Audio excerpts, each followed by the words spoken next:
right, here is part 8 of the jazz rock fusion guitar project. Where we left off in part 7 was the riff at the end of my 18-bar progression. That was an E flat.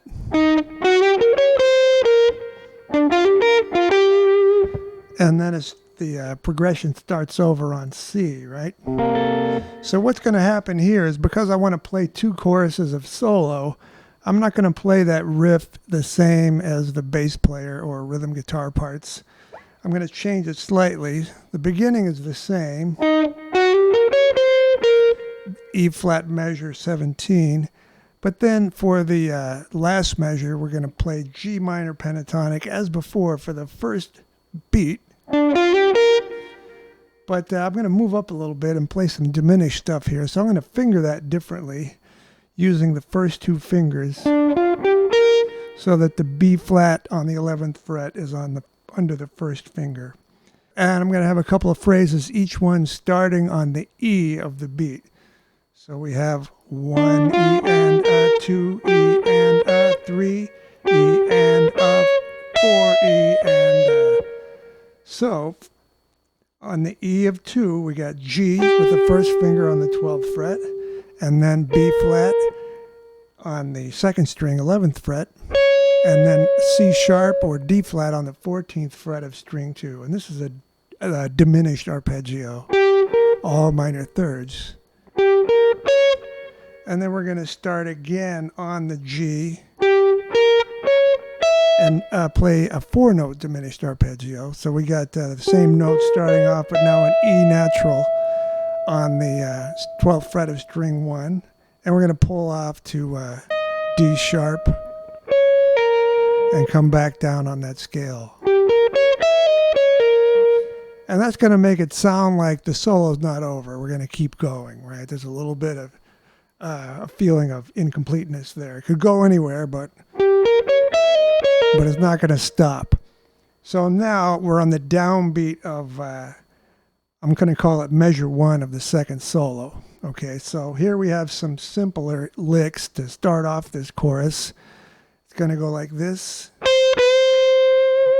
Bending, hit a C on the 13th fret and then bend up from a half step below.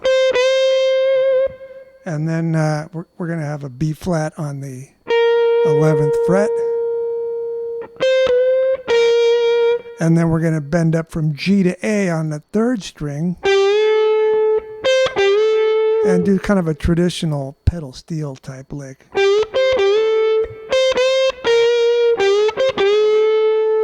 And now in the next measure, that's measure 2 of the solo, we're going to start on the E of 1 again and repeat some of those notes. We got G, pulling off to F on the 10th fret, and then back to G, and then we're going to bend back up to A.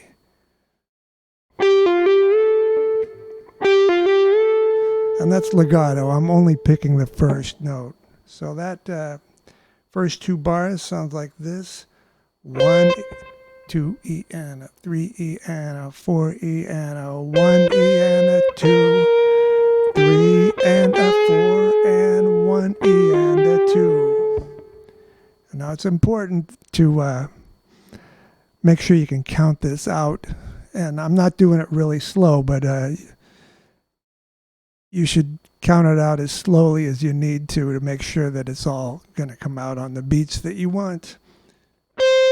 So on beat 3, we're going to reach over to the C on the 8th fret of string 1. So we got C, B flat, pull off to G, and then jump back up to the 9th of the chord.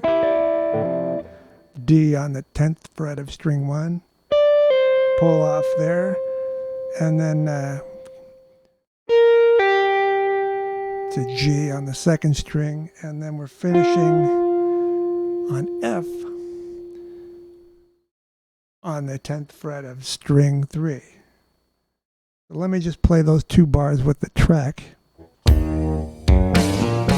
the previous part here.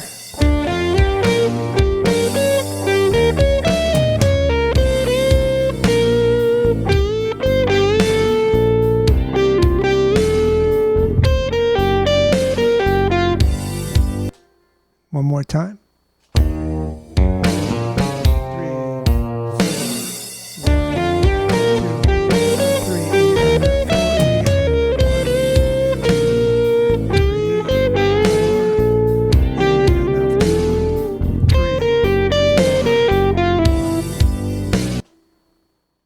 Okay, moving on to measure 3, we got sort of a traditional country blues line.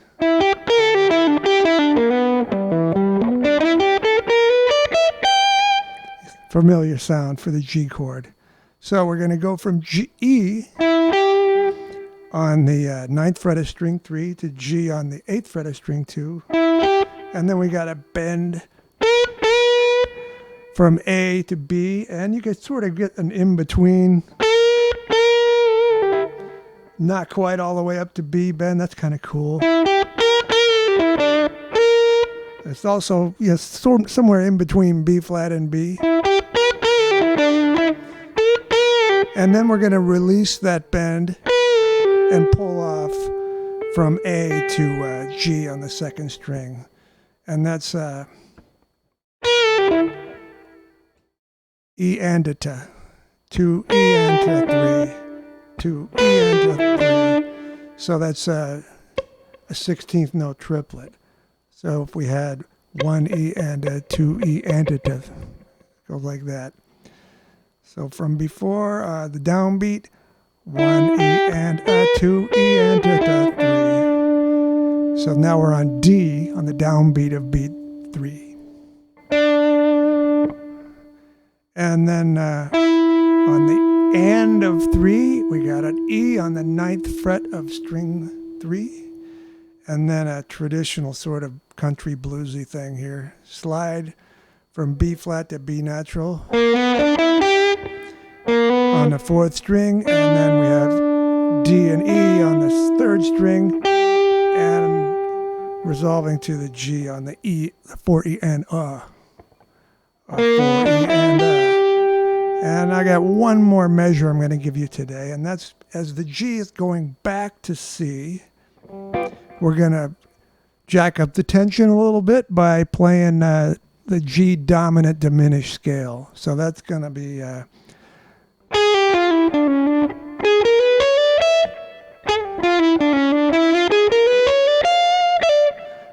Now before I show you these notes, I want to talk about this scale a little bit. Not really deeply theoretical, but just kind of an easy way to find it. If you have a G7 arpeggio,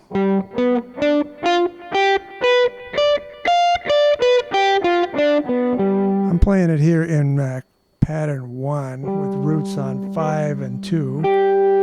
And then actually I'm also crossing over here to pattern 2 in 10th position with the root on the 3rd string. If you have that arpeggio, what I want you to do is play a note a half step above the root. So that's A flat. And there's your root, right? So you're going to play a note a half step above the root to get this scale. And now, for all the other notes in the arpeggio that I just reviewed with you, we're going to play a half step below. So one more time, that's a half step above the root, but then a half step below all the other tones. So you have the 7th, half step below that, the 5th, half step below that, although I'm going to play that over here. Half step below the 3rd. There's B and B flat. And then we could do the next octave by playing A flat to G.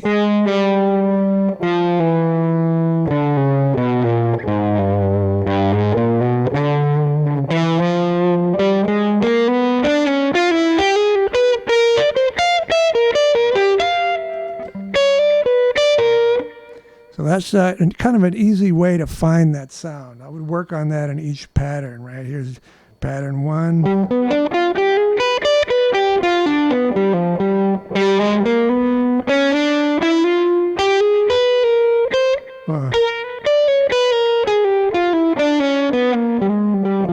And then pattern 2 over here.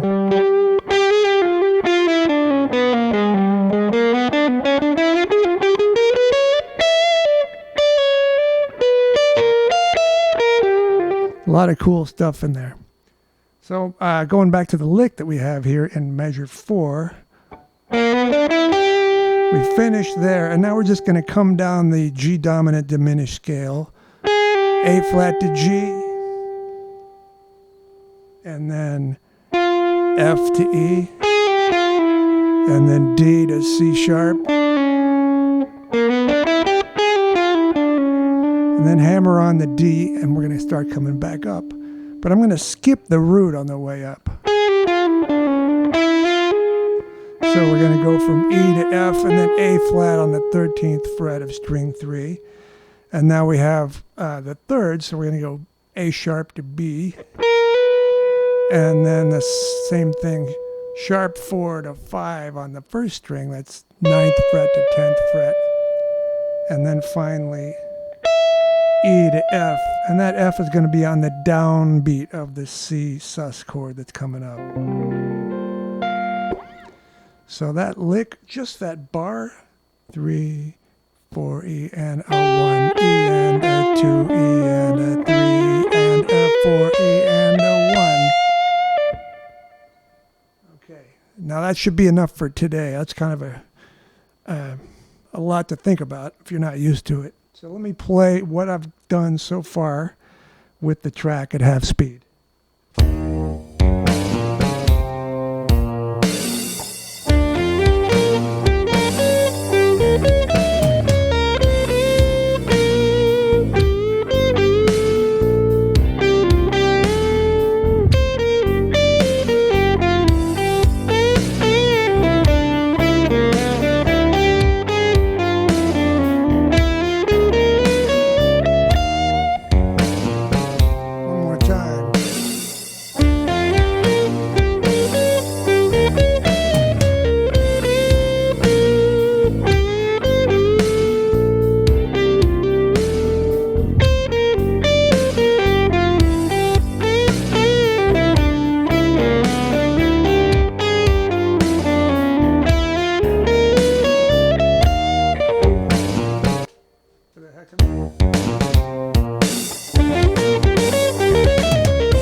Okay, that should be about 10 minutes, and it's enough to work on. So I will see you tomorrow, hopefully, with the next installment. Have a great day.